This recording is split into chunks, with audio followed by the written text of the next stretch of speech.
Запишуваат студенти на студиска програма по дентална медицина за која немаат добиено акредитација од Министерството за образование. Универзитетот МИТ во центарот на голем скандал. На веб страницата на МИТ со звездичка стои дека универзитетот има нов факултет и студиска програма по дентална медицина, односно стоматологија. Оттаму истакнале дека програмата ги исполнува сите европски стандарди. Член на одборот за акредитација за СИТЕЛ го негира ова и вели дека се до 31 мај МИТ нема добиено акредитација за студиската програма по стоматологија. На 31 завршил мандатот на членовите на одборот, а се уште не се избрани нови, што значи во овој момент е стопирано издавањето на акредитации. Идна студентка ни помогна и се јави на официјалниот телефонски број на МИТ за да се распраша околу студиите. Вработената во МИТ во разговорот ја кажа и цената на година студирање. МИТ универзитет? Да, повелете.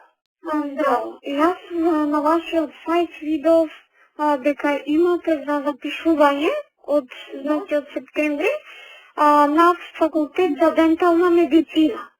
Да, имаме. Ама не видов на податоци, ја отворих, не видов нешто како школарината, колку години трае. Школарина ти е 3000 евра. 3000 евра годишно? Да. Во Министерството за образование како акредитирани за студии по стоматологија стојат само државните факултети на универзитетите Свети Кирил и Методи и Гоце Делчев и приватниот Европски универзитет. И покрај ова, од МИТ на идната студентка и рекоа дека уписите по стоматологија се во тек. Од кога се прилика како се почнати веќе? се почнати веќе? Да, почнати се. Добро, супер. Септември траат, така. Добро, фала ви. Чао. Чао. Запишувањето на студенти без акредитација е кривично дело според членот 167 од Законот за високо образование.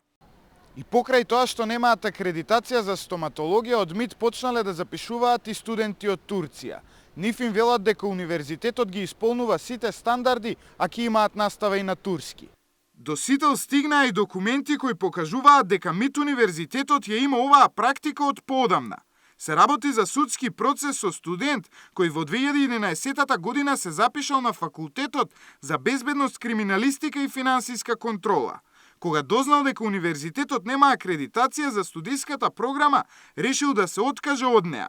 За оваа студиска програма МИТ добил акредитација дури во 2012 година. Во судскиот процес МИТ бара од студентот да им ја плати партиципацијата. За сите отворени прашања кои им ги поставивме од универзитетот, МИТ не упатија до нивната веб страница, од каде што почна и нашето истражување.